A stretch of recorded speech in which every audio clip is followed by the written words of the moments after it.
All right. Wasn't that food good? I got to try a little bit. Thank you so much, our cooks. They're like professionals back there. We're so grateful.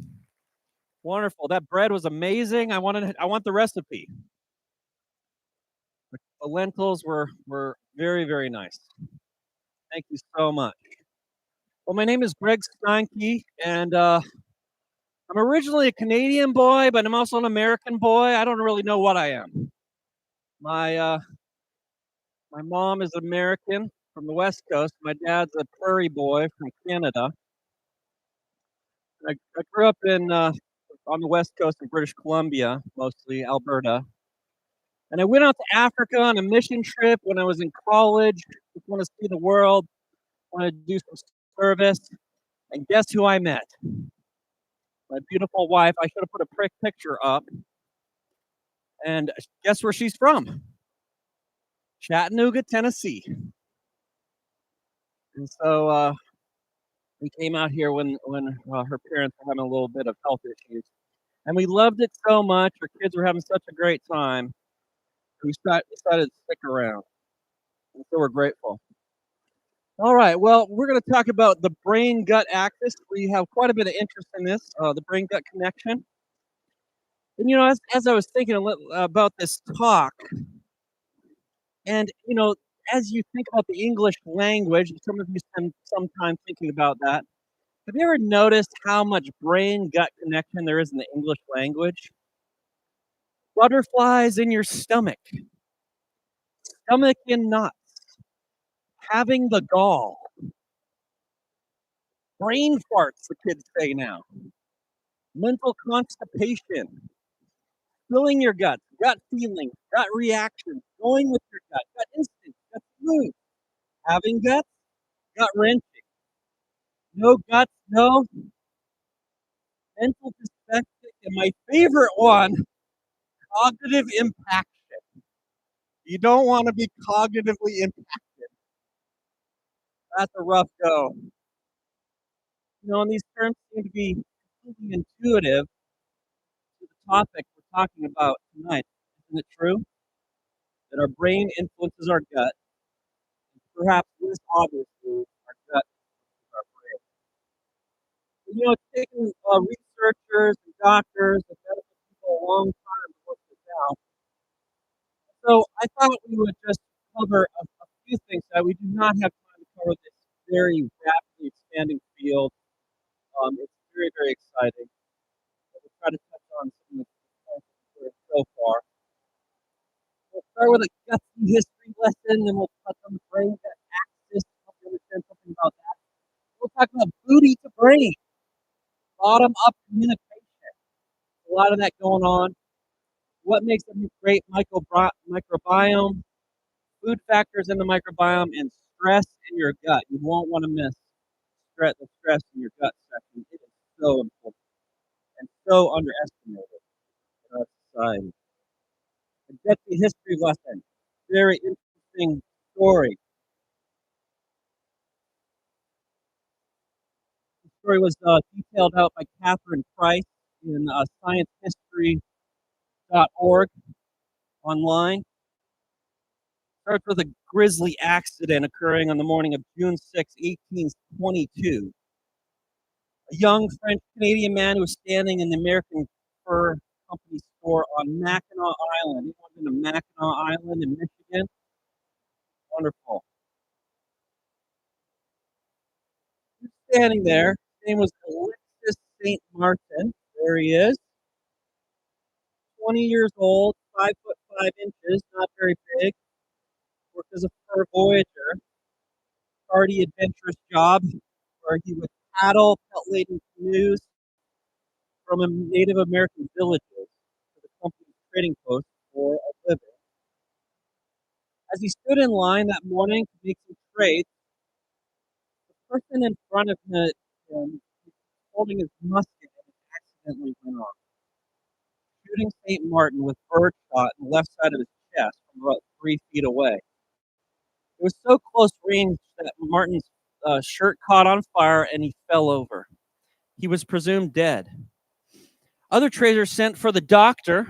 There he is, U.S. Army Fort Doctor, arrived just as St. Martin was being put in a cot. He began to examine him, found that the shot had ripped through several ribs and lacerated St. Martin's diaphragm, his lower left lung, a portion of his left abdomen before exiting his body. He began working very diligently on St. Martin, trying to save his life, brought him back to his home to care for him. And this is what he wrote as he looked in more detail. He said, on further examination, um, there proved to be a portion of the stomach lacerated through all its coats, and pouring out the food he had taken for breakfast through an orifice big enough to fit the forefinger. So there were actually two wounds that developed. One was the larger and more significant wound that he was able to close in surgical efforts. But this smaller wound that went into the stomach, he could not get closed. And at first he thought Martin was not going to live, but of course, what happened? He survived. And after multiple surgeries and dressing changes, all this gentleman had was this little opening. You can see it there. And this little opening down just above his top of his stomach there by his chest. And this opening, where the edge of the hole in the stomach attached itself to the hole in the skin, making this little window. Beaumont noticed over time that he could actually watch digestion. He knew very little about digestion. And since this gentleman was going to be okay, he asked that while he was helping him recover, he do a few experiments. And so he began tying food to a string and putting it in the hole. They got a plug and they plugged it. And he began to figure out all about digestion. He found that different foods took different times to digest in the stomach. Stomach heated food to 100 degrees, but did not cook it, as some people thought. Hydrochloric acid was the main contributor to digestion.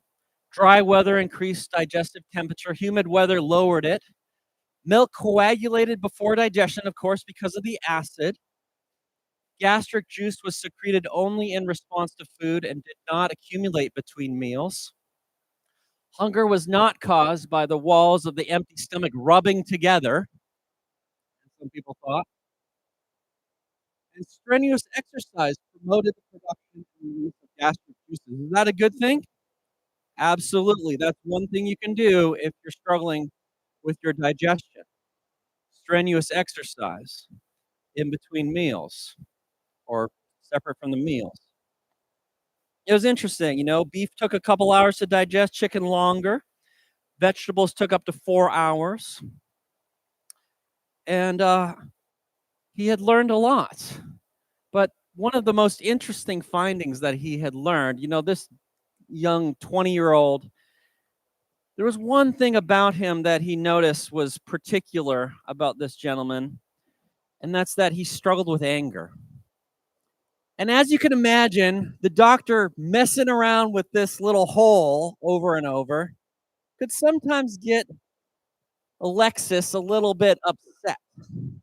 And this getting upset was so significant that his anger would substantially slow the process of digestion. And we've learned a lot about that since, that if you're upset or if you're in distress, if you have emotional distress of any kind, it changes your digestion. Is that interesting?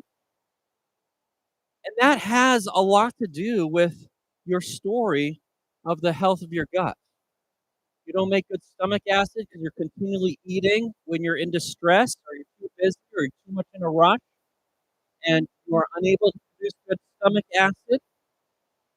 Little bugs will get through there that weren't supposed to get through. etc., etc. There's a lot to that. You won't break down the food properly. Your gut will have to contend with improperly digested peptides and different carbohydrates, etc., that will change the state of your gut, state of your microbiome, etc. So this was a very, very important finding, and I thought a very interesting story. All right, well, let's turn our attention to the brain-gut axis, a very interesting axis. You can see the brain at the top, the gut at the bottom. And as we began to study this topic, we learned a lot of many, many important things. You know, many wives may believe their husband's second brain is elsewhere. The nervous system of the gut, the enteric nervous system, has been called our second brain. This brings a new twist on the phrase, the way to a man's heart, and it turns out his brain is through his stomach. So they call it the enteric nervous system. 500 million nerves of gut-brain feedback via the vagus nerve. 5 times more nerves in your enteric nervous system than the spinal cord actually has. Isn't that amazing? Communicates with our brain. The gut microbes are producing neurotransmitters, hormones, signaling molecules. And there's all sorts of other aspects that we don't have time to get into. The gut hormone axis, the gut immune axis, the microbiome gut brain axis. You know, right behind your gut sits your immune system. In medical school, we learn about a structure called the Peyer's patches. And the Peyer's patches sit on the outside of your gut, just behind the gut wall. And that's where your immune system largely lives. A significant portion, the largest portion of your immune system is sitting around your gut. You know that? And the gut cells, not the gut cells, the immune cells sit when they're resting right beside what? Nerve cells. And so your gut, immune, brain axis, your nervous axis, very, very important. You know, it makes me think of a story of my friend Richard, who sadly has passed. He went through one of the most stressful experiences in his life, cleaning up his estranged father's house after he died. And about 3 or 4 months later, he got cancer. There's a very important connection between your brain and your immune system, and as we're finding out, your gut. Extremely important. So, what about this digestive issue and mental health? Well, the connection of altered microbiota, the altered microbiome, is not only associated with digestive disorders, but also with mental health. We know that those with irritable bowel syndrome, which is a very significant percent in the US, 70 to 90% of those individuals have some kind of mood or anxiety issue. Okay? It's extremely common, this connection. 84% of individuals with GI problems of some kind have anxiety, and 27% have depression. So we know there's a very strong relationship with these struggles, and sometimes it starts in the gut and goes to the brain. Sometimes it starts in the brain and goes to the gut. Does that make sense? It doesn't have to be one always causing the other. This is an interesting graphic that I took from a Parkinson's article, funny enough, and it shows that vagus nerve that feeds the gut. Um, you know, every single corner of the gut is fed by the vagus nerve, and it goes up to the brain and is communicating with the brain and back and forth. And the health of your gut has everything here, so that's why I included this. Your sleep plays a huge role in the health of your gut. If any of you have sensitive guts, you've maybe noticed that when you have poor sleep, what happens? You notice your gut is off. You're more sensitive. You're having more pain. You're not digesting food well, etc. Your diet plays a huge role. Genetics play a large role. Infections. There's plenty of people. Met many patients over the years who went overseas traveling, picked up traveler's diarrhea, and they've never been the same again. Does that make sense? And they suddenly start having irritable bowel symptoms, etc. And so we know that these things are very important. Environmental toxins are giving us tons of problems. You know, multiple of those will touch on that, some of that. And then, of course, the strength of our own immune system, the way that plays a role is very important. And funny enough, people with Parkinson's disease have messed up guts. And there's a strong relationship between the two, as we're learning.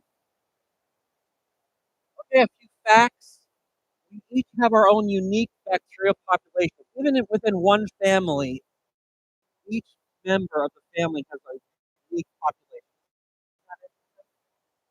that affects your personality, health, um, of how you function every day. Is affected by the kind of food your bacteria like. That is not just the brain interacts with the gut also interacts with the brain. It goes both ways. The gut microbiome may affect behavior and emotion. All right, so some people go through a GI illness of some kind and their mind, they're more anxious, they're more upset, they're more just thrown off because of that. Diets that alter bacteria in the gut may help treat mental health disorders. Touch on that. Mental distress may disrupt the gut microbiome, contributing to bowel disorders. Touch on that. See, that's a very important connection. I've seen that many, many times.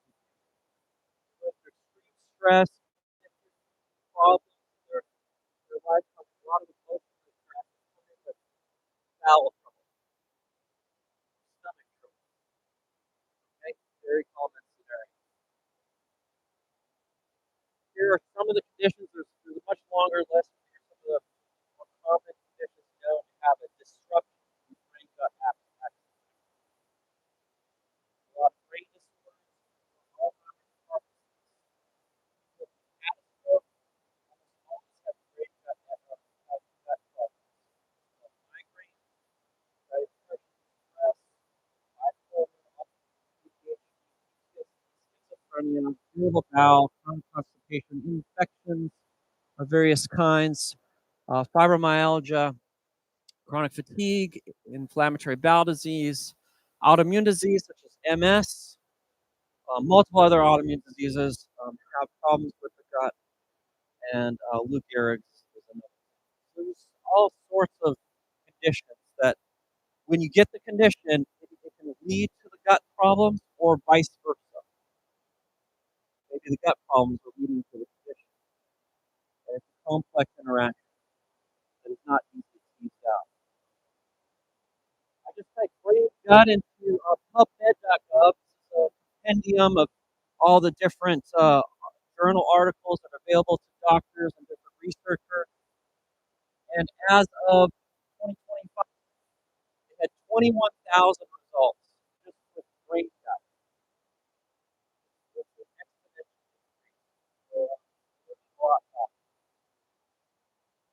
Right? You have a healthy brain with a healthy gut.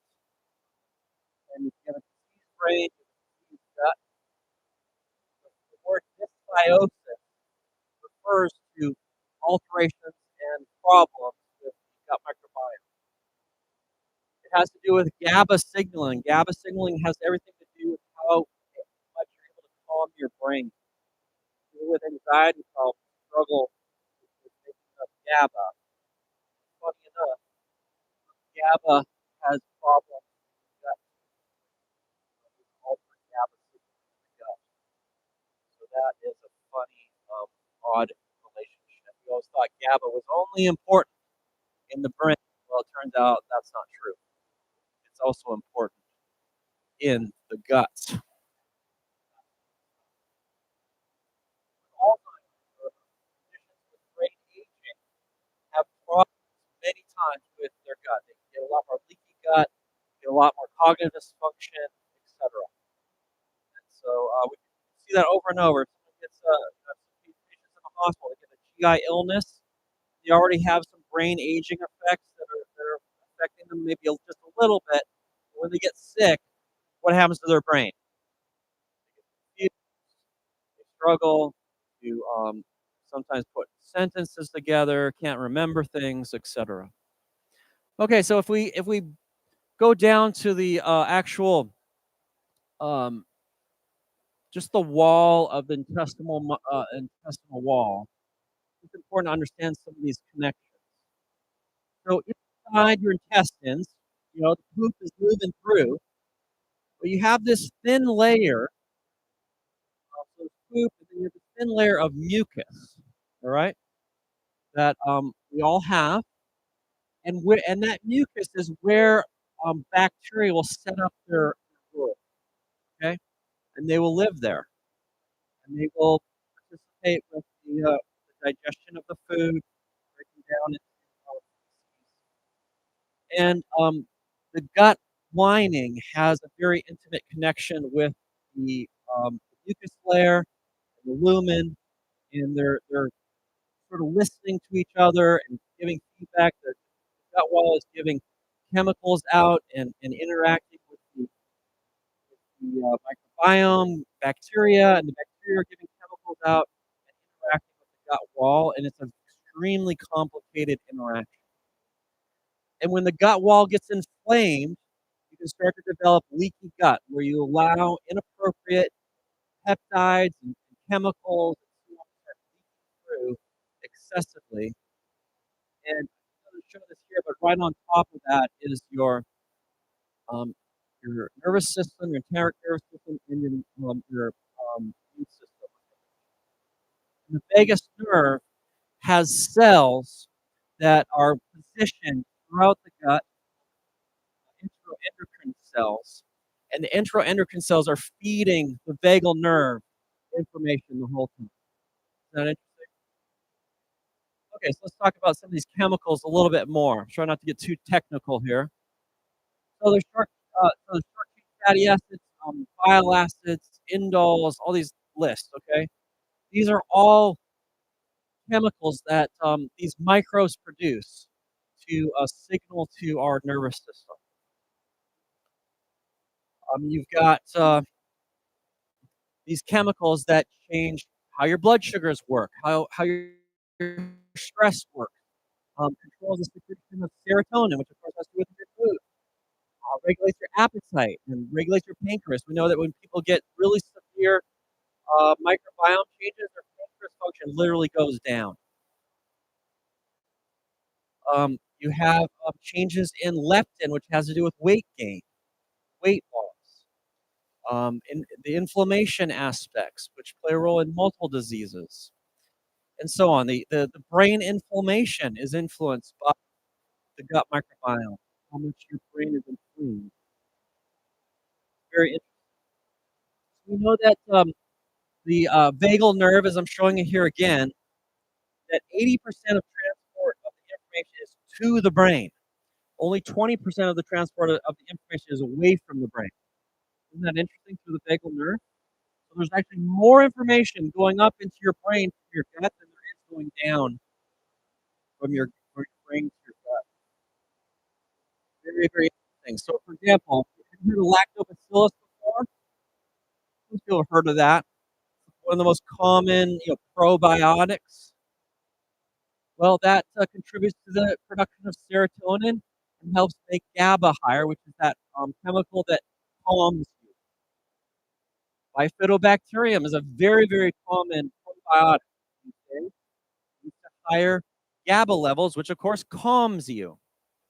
All right, and if you're low on those, you have anxiety and depression much more likely. Okay, so it's pretty amazing structure. We won't get into all the details here, but I just wanted to put this up here to say that the gut microbiome is so interesting because it's like this one big chemistry lab.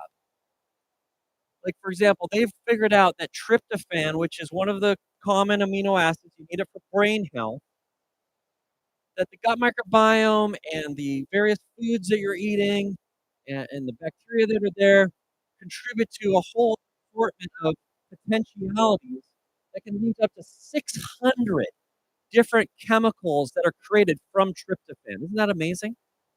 600. And this is mind-boggling to try to learn about this and try to figure out where everything is going wrong. And it's just amazing.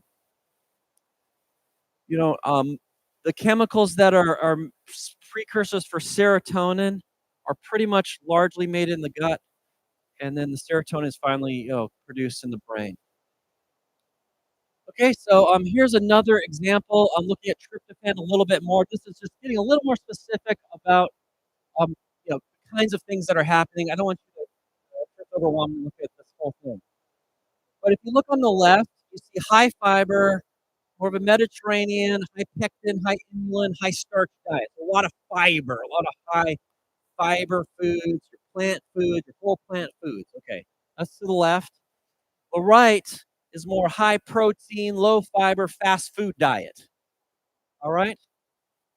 So on the left side here, where it says neuroprotectant and the brain, what happens is tryptophan will be made into better chemicals, healthier chemicals by some of the healthier bacteria because they're built up because of the healthy diet, and it creates better chemicals that protect your brain, protect your DNA, and provide antioxidant protection and prevent your brain from forming beta amyloid. Anyone know what beta amyloid is? It's the protein that causes Alzheimer's. One of the that's probably too much too simplified, but it's contributory. It's part of the Alzheimer's story. And then people with a poor diet, too high of protein, low in fiber, fast food, they will develop certain kinds of unhealthy forms of indoles, which will cause higher oxidative stress. So lower antioxidant levels will start to narrow the arteries in your body and will contribute to kidney problems. And so that's part of just what your gut microbiome is doing, just because the bacteria become different depending on how your diet goes or how you're born, the things you're born with. We'll get to that.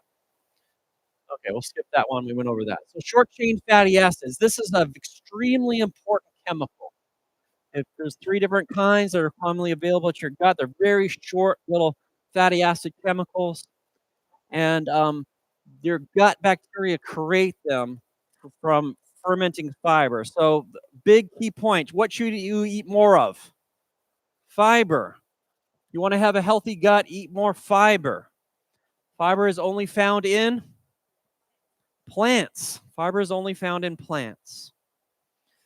They took children and they put them on a high fiber diet. This is a study. And they were able to demonstrate better cognitive control in the children.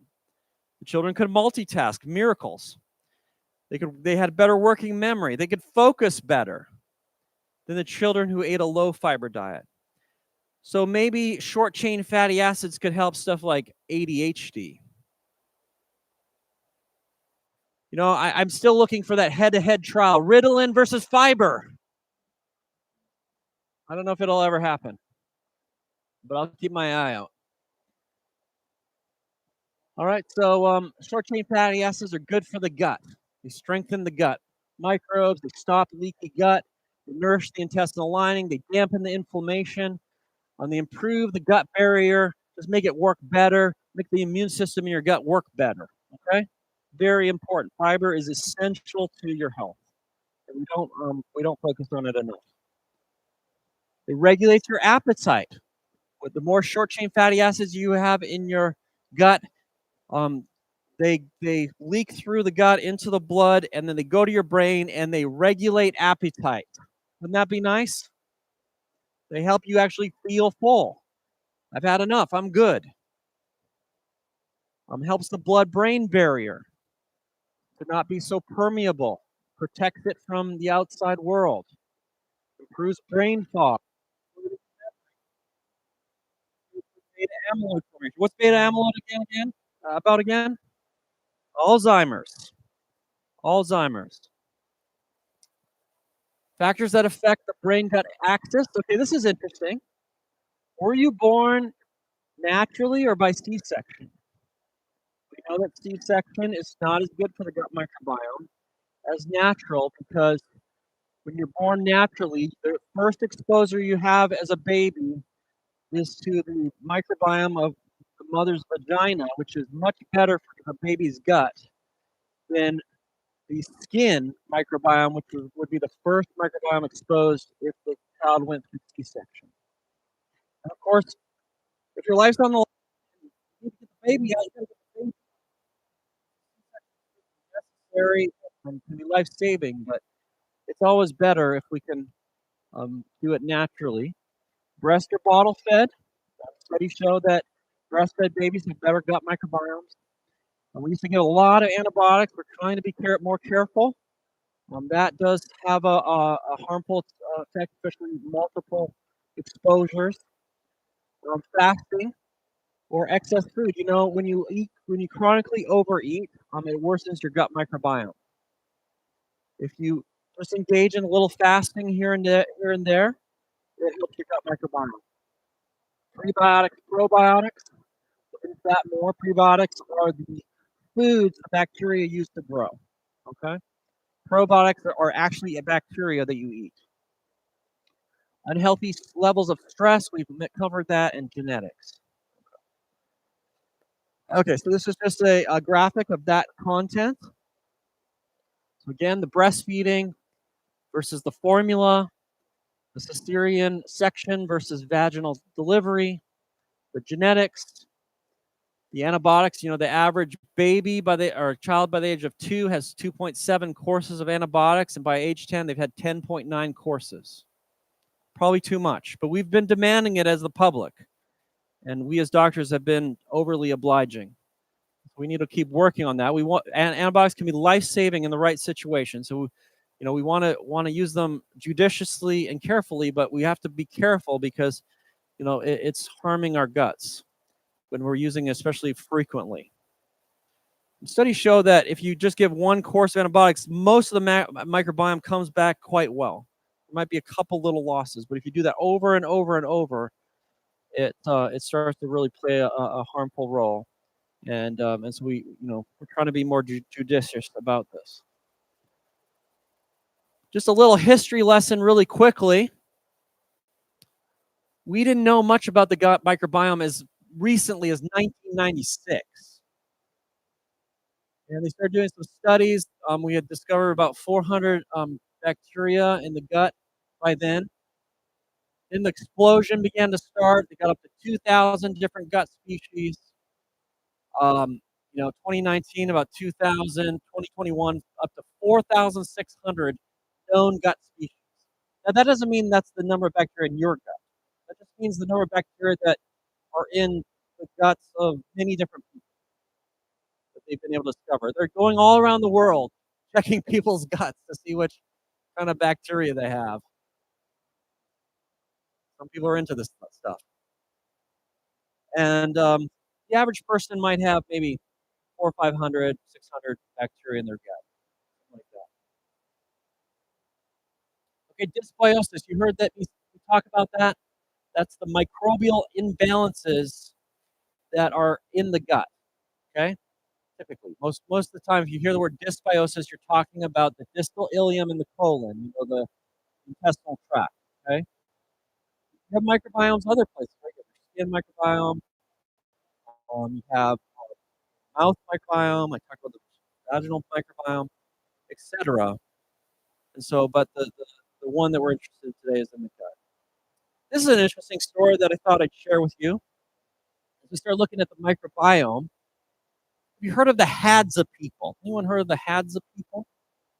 The Hadza people, Tanzania, northern Tanzania, and they are an interesting tribe. They're nomadic wanderers. They wander all year long looking for roots, berries, seeds, and leaves.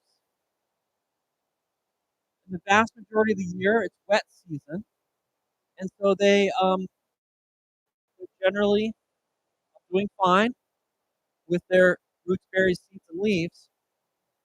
But there's a small amount of time when they have dry season, and that will be important in a second. So they started studying these people's guts, and they realized that they ate over 100 grams of fiber per day. The average American eats like 20, maybe, if we're pretty healthy. So there doesn't seem to be a limit. Obviously, if you're not used to eating that much fiber, I do not recommend you go out tomorrow and eat 100 grams of fiber, okay? The gut is exercised by the fiber. And it'd be like you never go in the gym and then you show up in the gym and you try to lift 300 pounds. Like, good luck. And so the body the gut is not going to be able to do that. We had over 600 different varieties of plants. The average American eats less than 50 kinds of food in an average year. I was talking to a patient about this, and she's like, I think I eat less than 10. I'm like, oh boy, we need to work on that. Another widowed elderly patient who told me that she had whittled her diet down to ramen noodles and saltine crackers. She was in poor health. Did a panel on her blood, and her sodium level was like 120, which is like dramatically low. Very poor health. Even though she's eating tons of salt, her body couldn't hold it anymore. Anyways, that's another story. But we need to increase the variety of plants that we can. Not in one meal, over time. They had 40% more gut diversity. That means the number of bacteria that they were able to find in their gut, 40% higher than the average American. What we're finding is that over time, there's smaller and smaller numbers of bacteria in terms of different species in our gut. And this is contributing to some of the ailments that we're having. I believe it's contributing to allergy ailments, autoimmune ailments that are becoming more common, chronic disease ailments that we're struggling with. This has a contribution. Their seasonal food variation was very interesting. So you heard about the wet season, dry season. When they went to the dry season, they had to start eating quite a bit more meat and animal products, and not so much fiber. Immediately, they started seeing the bacteria start disappearing down in terms of the number of different species in their gut. And so, a high fiber diet with lots of variety of the high fiber foods, you feel good every day. That's where you have to go to. Now, some people have irritable bowel. You can't just go and jump into roughage, high fiber food. You have to take little steps. But many people can get there. Not everybody can, but what makes a great microbiome? Large variety of plant food, high fiber diet, high polyphenol intake. We'll touch on this in a second. This has to do with the kinds of chemicals that are in our whole plant food. Heavy exposure to natural settings. Why do you think that is? Any ideas? Okay, improve the mood. Yes, that is one of the reasons. Also, like, does anyone have a garden and they were growing carrots within the last 5 years? Anybody? I remember as a kid taking the carrot. I haven't done this as much as an adult. Taking the carrot and wiping off the dirt, and then what did I do? Eat it. Well, there's a little bit of dirt there. That dirt actually is really good for you. I'm not telling you to eat dirt,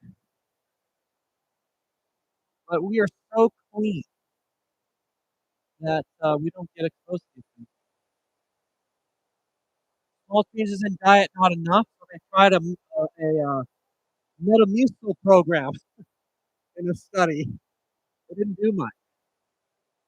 You made some small changes. You have to do a large scale, significant change and do it gradually and increase over time. Reduce meat and processed foods. We talked about that. Rural is better than urban in industrialized countries.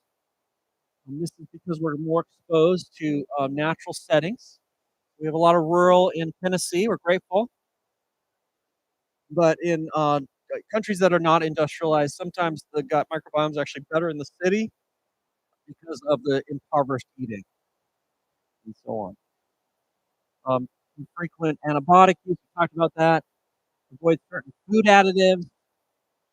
And that's a very, very important point. I didn't list them all out here. I don't think. Maybe I did in the next slide. But stuff like titanium dioxide. We need to have a more negative view of food additives.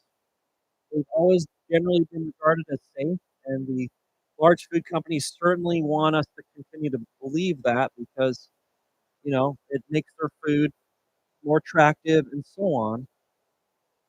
Titanium dioxide is what, makes those candies shine, right? The candy companies have been taking it out now because of lawsuits, and they don't shine as bright. Well, you live with that? Carboxymethylcellulose is another one that's a food additive that will harm the gut. And that's, it is helps with mixing, of powders and so on. Polysorbate 80 helps with mixing of liquids, and so they don't separate.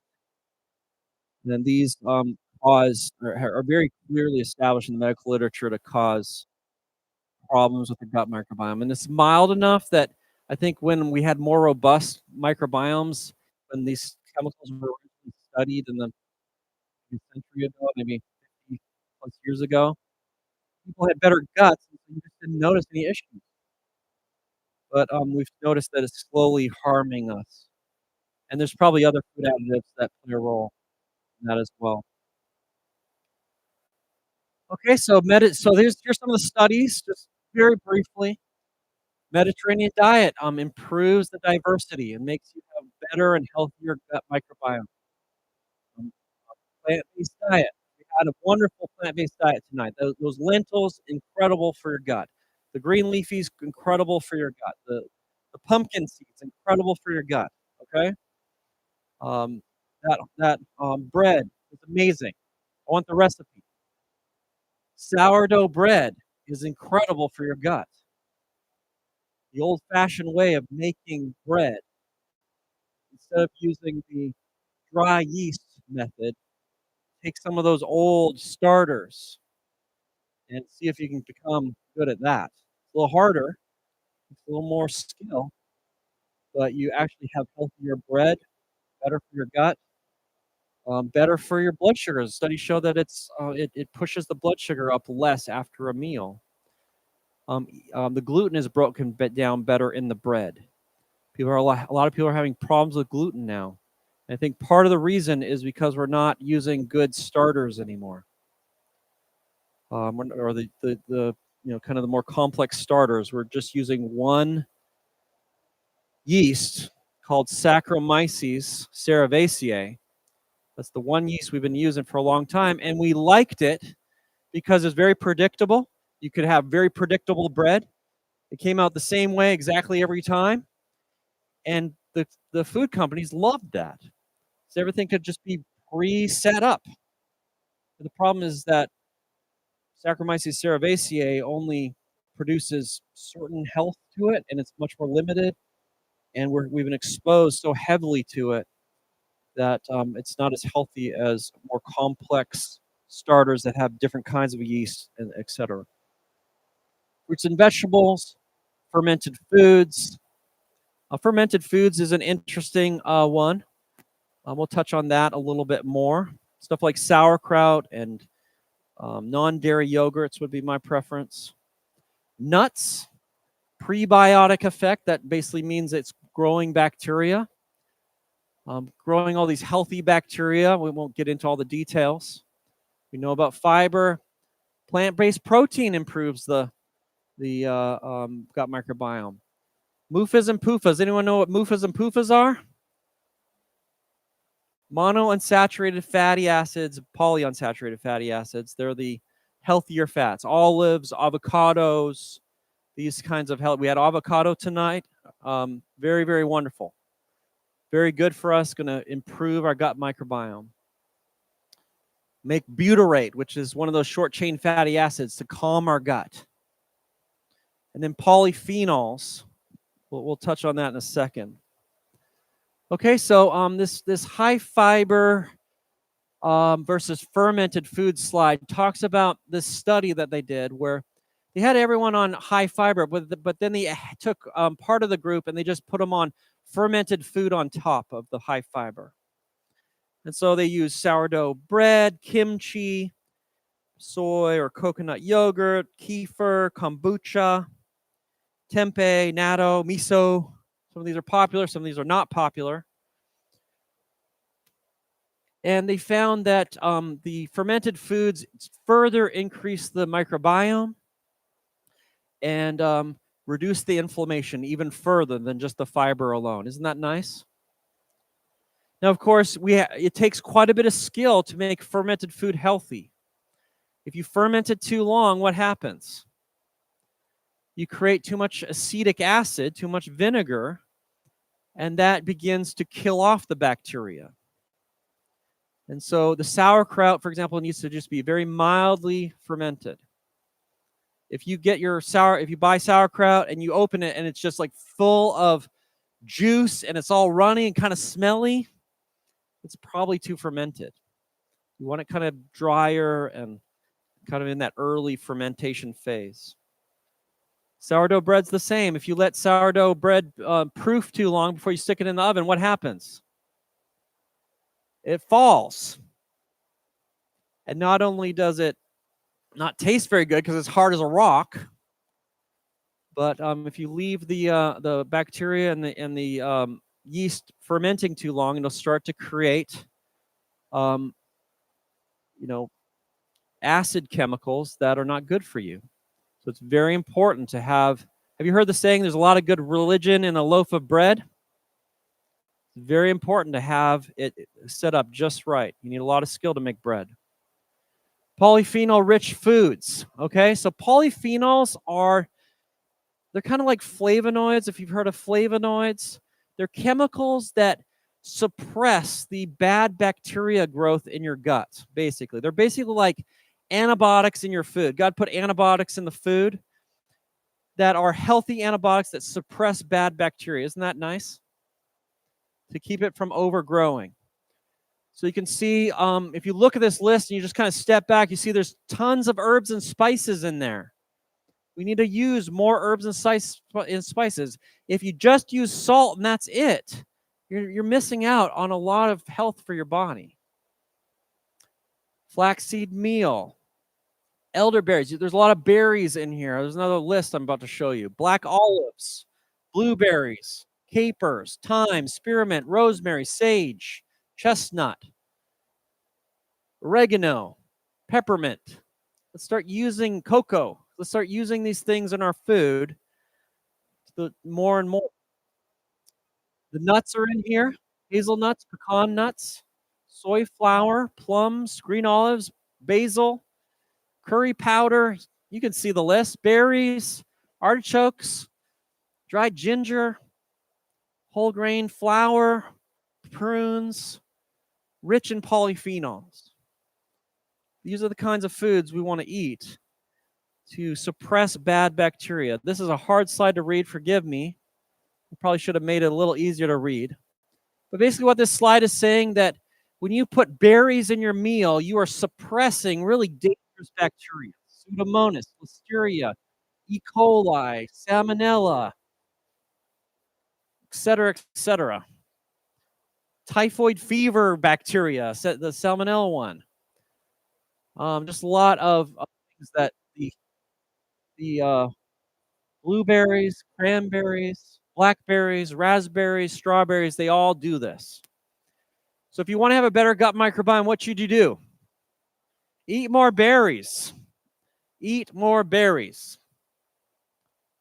It's a key finding, I think, of this research. All right, so what about the diets that hurt the gut microbiome? The Western diet hurts the gut microbiome. Okay, that's pretty straightforward. We're seeing that. Animal-based protein seems to have a harmful effect. Saturated fatty acids have a negative contribution, which is largely from animal sources. Sweeteners. There are some sweeteners that are harming us. Let's see, sucralose. Sucralose seems to be having a negative impact on the gut microbiome. The Western diet worsens the gut microbiome. Here's one example. There's others. TMAO. Anyone heard of TMAO? TMAO is a chemical that's created from bacteria that get to be high numbers in the Western diet from a lot of animal foods. And that TMAO goes into your arteries and injures your arteries. The emulsifiers we talked about, the carboxymethylcellulose, polysorbate 80, carrageenan, etc. All right, so they've looked at people with depression, and they found that they have a lot of harmful bacteria in their guts. Eggerichella, Salmonellosis, these are bacteria that we haven't studied that much yet, but we know they're harming these people. And they don't have very much healthy bacteria, which you can see is the list there. And there's tons and tons of bacteria that we just still don't know that much about. You know, Eggerichella is implicated in inflammatory bowel disease like Crohn's. Can cause abscesses in the gut and liver. So it's a big issue. The SMILES trial was a very interesting trial where they took 166 people, randomized them over 12 weeks. They all had moderate to severe depression. One group just got education. One group just got limited education. The other group got a very detailed education on plant-centered Mediterranean diet. And what they found, and the other group got just some social support with very limited education on diet. And the group that got a thorough Mediterranean diet, what they found with that group was that they significantly improved in the Mediterranean diet group, and that they had a 32% remission rate. So no more depression in a third of the patients just adopting the Mediterranean diet. They had an 8% remission group in the social support group. Okay.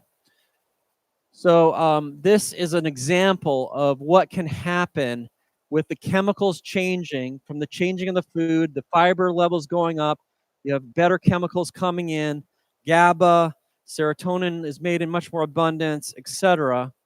And this kind of high fiber Mediterranean diet, plant-centered one, the number needed to treat was 4. So that's extremely good in research. That means that for every 4 people, or 3 to 4 people, you cure 1 who do this. And they all had improvement, but some of them were fully in remission. They just needed a diet change to improve their depression. Isn't that interesting? We spend so much time on counseling and medicines, and sometimes they're helpful and sometimes they're absolutely necessary depending on the situation. But we need to give more emphasis to what else? Diet, exercise. Exercise is extremely powerful for depression as well. I just threw this in to give you a little more information about probiotics. So they did this study on this apple that I found really interesting. So they took conventional apples and organic apples, and it turns out there's probiotics in an apple. They both have about 100 million bacteria in one apple. But they found that conventionally sprayed apples had a much narrower diversity, much fewer number of bacteria, versus an organic apple had much higher diversity. It's funny, the bacteria were found in the seeds and in the white flesh. The last time you ate an apple, were you staring at the bacteria and you didn't notice? Isn't that interesting? There's bacteria that are living in there. 100 million of them. So I think we're going to increasingly find out that food has a lot of probiotics in it. And it's going to be really fun to learn all that information. All right, so we need to think about these pesticide issues. Obviously, we're trying to help the farm. The farmers want to keep the bugs down. But we need to keep trying to figure out creative ways to deal with the pests if we can. And I hope there's increasing pressure on them to do so. Because where there's a will, probiotics and the brain. Okay, so there's not a lot of randomized trials on this so far. There are some randomized trials showing that it may improve depression, anxiety. So just taking a probiotic. I've had patients tell me this. I just started my probiotic, and man, my mood's so much better. That's all they did. So it in some patients, I don't think it's everybody, but in some patients, it's enough. But what if you took probiotics with your food, and yeah, sure, if you want to take a supplement, and then ate a high fiber diet, well, how good would it be then? Even better. Okay, they were struggled with schizophrenia. They didn't find any improvement. May improve, harsh conditions like liver failure, at least the brain part of it. Stress in your gut. So this is the last section. So stress exacerbates both the intestinal and systemic inflammation. So it's not just the intestinal inflammation, it's your whole body inflammation. Did you know that? When you're stressed, you're just completely inflamed? Anybody feel that sometimes? You feel joint pain or muscle pain, or you feel pain in your shoulders or in your gut or in your chest? It's more than just the feelings. You're literally having more inflammation in your body. Stress is associated with intestinal hyperpermeability, the leaky gut, the disruption of the intestinal barrier. I've heard multiple stories. In fact, I think I say it later. I'll just say it now. 80% of autoimmune disease is initiated by an acute stress event. Many autoimmune diseases seem to be very significantly affected by changes in the gut microbiome. Many people with autoimmune disease have leaky gut issues. And so we know there's a complex story going on there. And we know that acute stress, the immense stress that somebody went through, in many cases led into their condition, or at least largely contributed to it. Not everybody, it's only 80%, but it's something that we need to think about more. And last time I looked, none of the treatment protocols for autoimmune diseases had stress on there. Treat stress. None of them. But I think it's a major finding that we need to deal with. And I've had patients who dealt with some of their issues. I remember one gentleman who had some struggle with lack of forgiveness. He had autoimmune disease. And I saw him in the hospital, and he was having severe issues. And we talked about his relationships. And he said, you know what? You talked to me about that one situation that I told you about. I decided to go ahead and forgive him. And you know what happened is he improved dramatically more than I would have expected after that. There's something very powerful about what's going on in your brain, your emotions, your mindset, etc. Your willingness to forgive somebody, and what's going on in your immune system, in your gut. Okay, so we know well stress leads to dysbiosis. Stress alters intestinal secretions and motility, right? I mean, lots of patients have told me, when I get stressed, I get so constipated, doctor. Or if I get stressed, I get so much diarrhea. It can go both ways. And so why is that? Why, if you're stressed, would your gut just go haywire?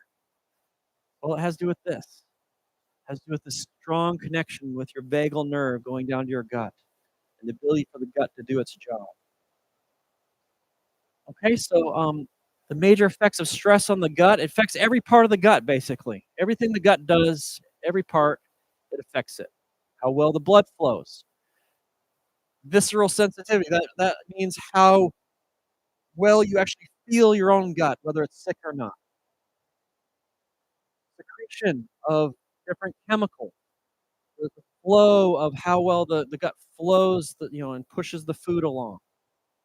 The permeability, we talked about that, the leaky gut. Of course, the gut microbiome, the actual bacteria change from having stress. Isn't that weird? The bacteria literally go through changes, and you have a reduction in the diversity, and you have some bad ones starting to grow up just because you're stressed out. Isn't that crazy? And it can stay like that. Even if your stress improves, it can stay like that, and sometimes you have to work hard to get it better. It doesn't always just fix. Okay, so this is the quote on the 80% from this stress and autoimmunity article. Up to 80% of patients reported uncommon emotional stress before autoimmune disease onset. 80% is an important issue, not discussed. You never hear about this from another doctor, probably. Hopefully, more start taking notice. There's certainly researchers who are. We know that early life trauma is much more likely to contribute to IBS later in life. So if you've had a lot of early life trauma, you can start to struggle with stuff like irritable bowel syndrome and other issues related to changes that occurred in your gut when you were a kid. All right?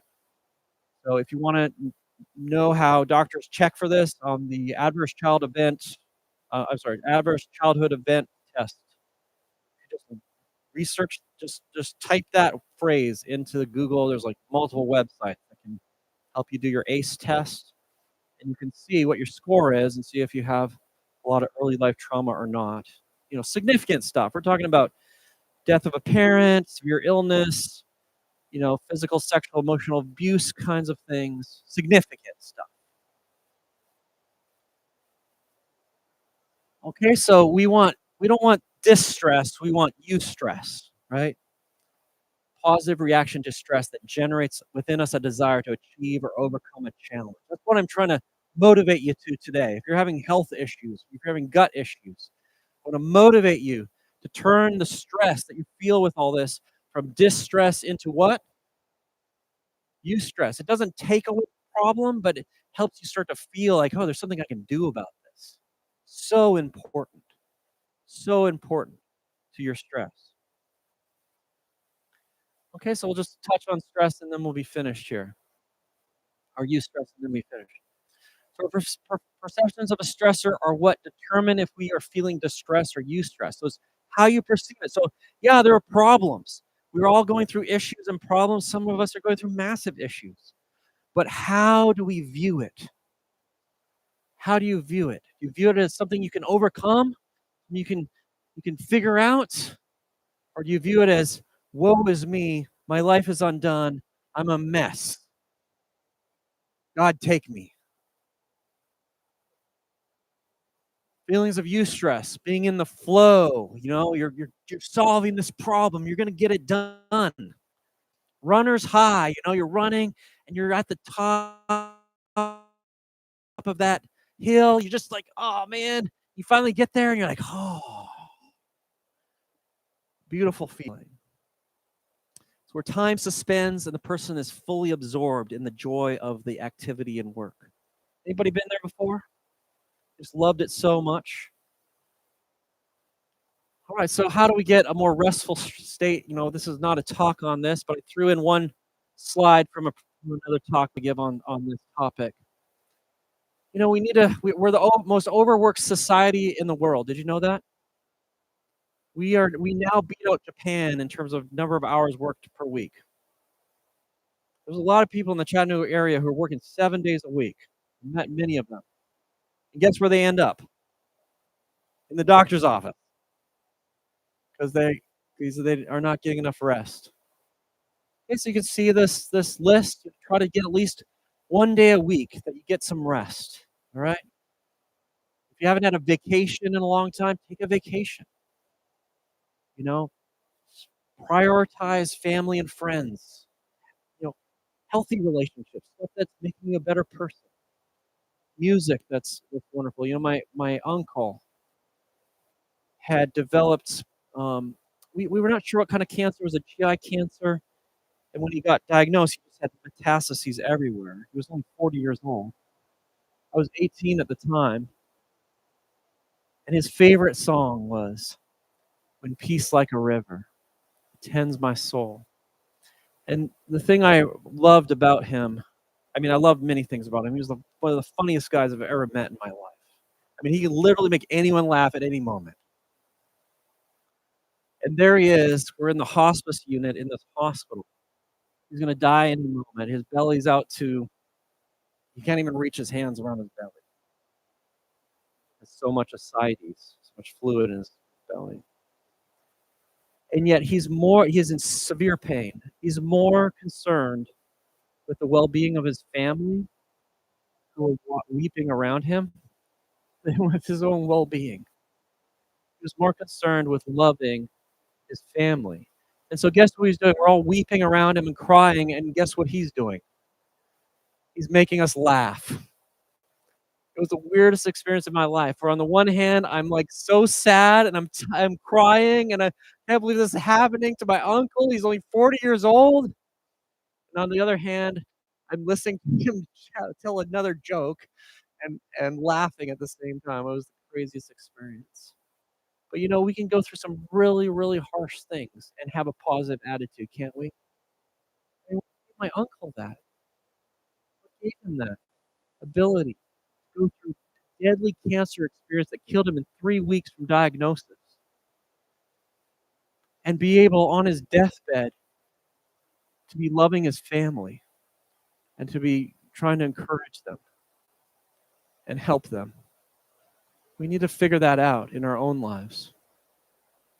Adequate sleep, so just basics of health, exercise, taking quiet time, working on your thought life, pushing away thoughts that are negative, trying to find a way to think about it in a positive way.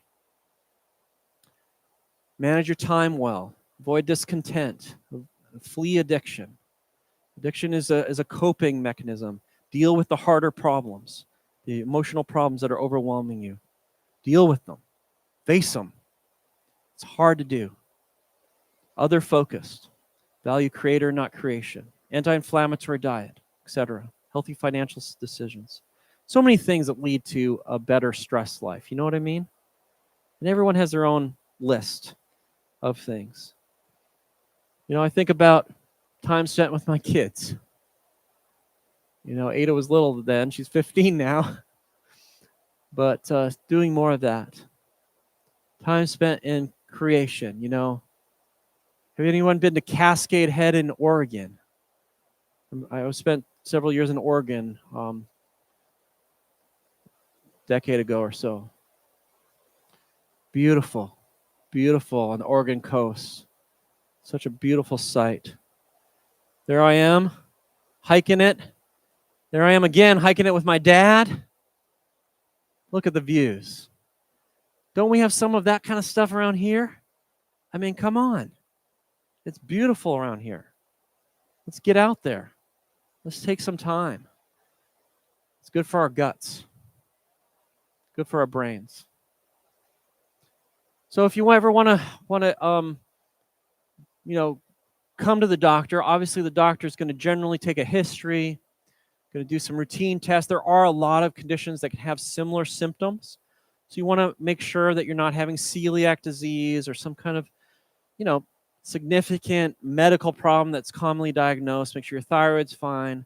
Make sure you don't have like an inflammatory bowel problem or anything. Get a colonoscopy if you need one, etc. But if it turns out to be IBS, think about this story, okay? Think about brain gut, think about gut microbiome, think about how I can make my gut microbiome better. And a lot of people can get their IBS better with that kind of program. Okay? So I think I'll stop there. That was just a little section on celiac disease. There's my staff. This is an old picture. I should have got a new one because one of my staff members is here, Taisha, and she wasn't even in this picture. We're grateful for your presence. So we'll get that updated. But all right, that's the end of the story. Any questions or anything? Do we have time for questions, Sylvia? Did I go too long? Where are we at here? 8 o'clock.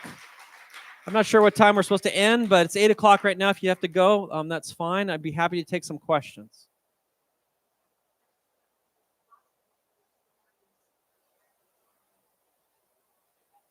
Oh, absolutely it is. It's as you get older, I didn't mention that, but as you get older, you tend to lose it too. So it's a lot harder when you're older, but you can absolutely do it. That's why I was talking about the high fiber diet, a wide variety of high fiber foods, and then also taking some of these healthier fermented foods. That's very, very good for you. Yes.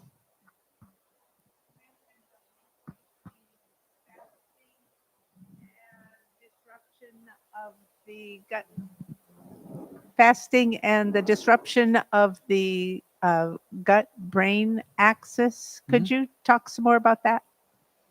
Yeah, I can. So when you fast, there's healthy. So fasting creates an anti-inflammatory state in the body, and so when you fast, you allow an anti-inflammatory state to be created, and that creates chemical changes in the gut that allow healthier bacteria to grow up. And so you can engage. So if you're struggling a lot, I mean, not everybody can fast, right? There's certain people who can't fast. Type 1 diabetes, it's hard to fast. There's certain other kinds of conditions it might be hard to fast. You may want to talk to your doctor and make sure it's safe. But if fasting is probably a safe thing, you can do a fast for, usually, I don't recommend fast longer than 7 days without some kind of electrolyte monitoring. Even if you fast for one meal, it can make a difference. They have something called a 5-2 plan, which is a very moderate kind of gentle fasting program that you can do for maybe 2 months. 5-2 is you eat normal 5 days a week, 2 days a week, you just eat one meal. And you're basically skipping, if you're eating 3 times a day, skipping 4 meals a week. If you do that for a couple months, you have basically the same effect fasting-wise as you would if you did it for a whole week, But you got to be careful with prolonged fasting. You got to know what you're doing. And so I don't recommend it for everybody. Not everybody can do that. But I've seen it make progress in certain people. And sometimes when you have a really messed up gut, you have to do a little bit of that to start. Yeah. So how would you know if you have a parasite in your gut, like causing stomach Get a lab issues? test. What? Yeah, get a lab test. What type? There's stool testing that is widely available that you can do. Yeah, I mean, the parasite can happen. I would say I've done lots and lots of gut testing in this community. I'd say it's less than 5% of people have a parasite. It's not very many. Most people have dysbiosis. They think they have a parasite, but then when we checked, it's actually dysbiosis, meaning that the gut microbiome's all messed up. For most people, it's that. But parasites absolutely can mess up your gut, and I have diagnosed them, and they're very legitimate. I mean, I had a lady that grew up in the Appalachians, and she had, a pretty bad parasite in there. So it happens. It's certainly not rare, but it's not as common. Everyone thinks they have a parasite right now, thanks to Facebook or whatever it is. I don't know why. We get lots of people coming in, but when we check them, we only see it very occasionally. And we do a comprehensive testing, checking for many different parasites. How do you treat them though if you have them? Yeah, if you have a parasite, it just depends on which one. Someone mentioned ivermectin. That's a common parasite antibiotic, but there's a lot of other antibiotics out there that you can use that only treat the parasite. Doesn't really harm the other bacteria. So that's good. Yeah, that's a great question. To clarify, when you're talking about leaky gut, you're mostly talking about the large intestine, right? Yeah, the large intestine and the distal ileum is the main center of the struggle. Yeah, but you can have leaky gut in your small intestine as well. It just depends where the inflammation is. Is the inflammation in the large intestine, which is mostly what we're talking about tonight? But you could certainly have some inflammation in your small intestine. There's one medicine that's extremely commonly used that causes leaky gut. You know what it is? Ibuprofen. Sorry, ibuprofen fans. So be careful with anti-inflammatories like ibuprofen. Be careful.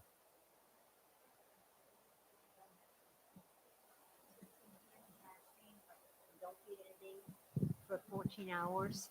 Intermittent fasting, when you don't eat anything, like say for 14 hours and then you can eat, does that still help? It's Like very, when very we good talk for at most AC. people. Obviously, if you're underweight, no, we don't want you to do that. You need to eat more. Okay, we want you to be a normal weight. But especially if you've got some extra pounds, doing some kind of fasting regimen, even just time restricted eating, they call it. You know, eating a little earlier in the day, eating a little later in the morning, maybe having just 2 meals a day instead of 3. If you have some pounds to shed, it's a great way to do it. Great way to do it. And it'll also help your gut as you go. Yeah, and it's a very gentle, gradual effort to get the weight down. And so it's easier said than done. It's not easy to fast. You have to resist your, that chocolate or whatever. You got to resist that stuff, but it is good for you. I don't want people to go away from this thinking dramatic fasting efforts. No, not necessarily. Just limited fasting can get people a long way. Okay. All right. Any other questions? Oh.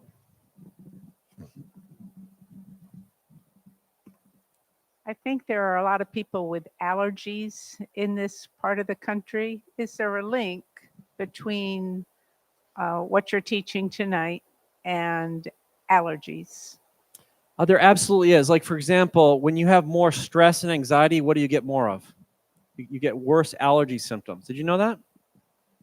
No, yeah, people didn't realize that. Yeah. So why is that? Well, it's complicated. I don't fully understand it yet with why, but it has something to do with the gut microbiome in many cases. Or maybe the sinus microbiome. We know the sinus microbiome needs to be studied more because there's bacteria in your sinuses that are playing a role in allergies. Like, I'm talking about hay fever and seasonal allergies. Yeah. So we need to figure that out more. For example, there is a product called Epicor, which is a Saccharomyces. I mentioned Saccharomyces. They take Saccharomyces and they just let it grow and let it sort of do its thing. And then they dry it out and they put in a pill, and it's called Epicor. And they have randomized trials showing that when you take that, it reduces your allergy symptoms. And so there's all these antihistamines and various kind of chemicals like that being produced in the gut microbiome. And so there's multiple different histamine and antihistamine producing bacteria. And if you knock those out, what could happen?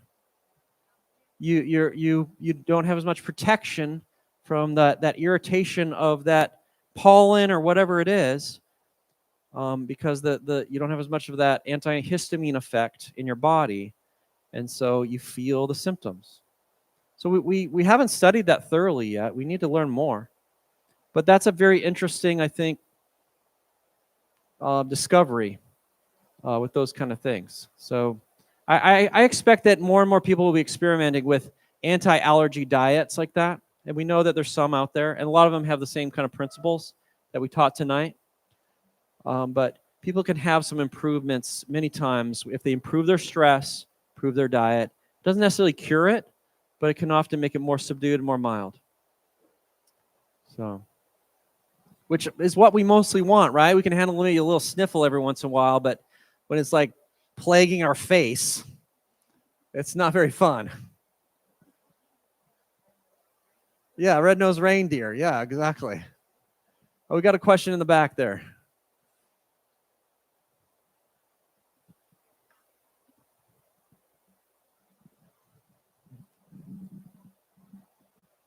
You mentioned how eating an apple and the seed would also help our Yeah, it's on. It's on. gut microbiome, but don't the seeds have cyanide in them? Yeah, the apple seeds have a very small amount. I wouldn't worry about it too much unless you're gonna go on a apple seed binge. Most people don't. Yeah, no, it's okay. You don't have to eat seeds. I'm not telling you to eat the apple seeds. You don't have to do that. There's plenty of bacteria in the white flesh as well. So, you're welcome to spit them out if you want, or swallow them. That's what most animals do. I was just going to mention also that dental research lately has shown that there's a significant difference, this relationship between the microbiome of the gut as well as the microbiome of the mouth, the oral cavity, and increased cavities, increased periodontal disease. Sometimes we've found that people who have increased cavities or periodontal disease for some unknown reason, or they're wondering why it's increasing. There's a relationship between the two, so that actually it's not. I mean, they all interplay from each other. Mhm. Poor oral hygiene can cause a poor microbiome, and as well as a poor microbiome can cause periodontal disease as well as increased cavities. Yeah, that's a great So that- point. Yeah, I've actually seen that in patients where they have chronic periodontal disease, maybe a little abscess in their tooth that they're just not tending to, and it's making their gut microbiome a lot more, give them a lot more problems. Like they'll start having overgrowth of other bacteria in their gut because it's just chronic seeding, and especially if they're not making good stomach acid and killing that off, you're just seeding your gut with harmful bacteria. Makes perfect sense. So don't neglect your teeth. Right. So say the dentists. They just tell me that. All right. Well, thank you very much. Appreciate you, and he's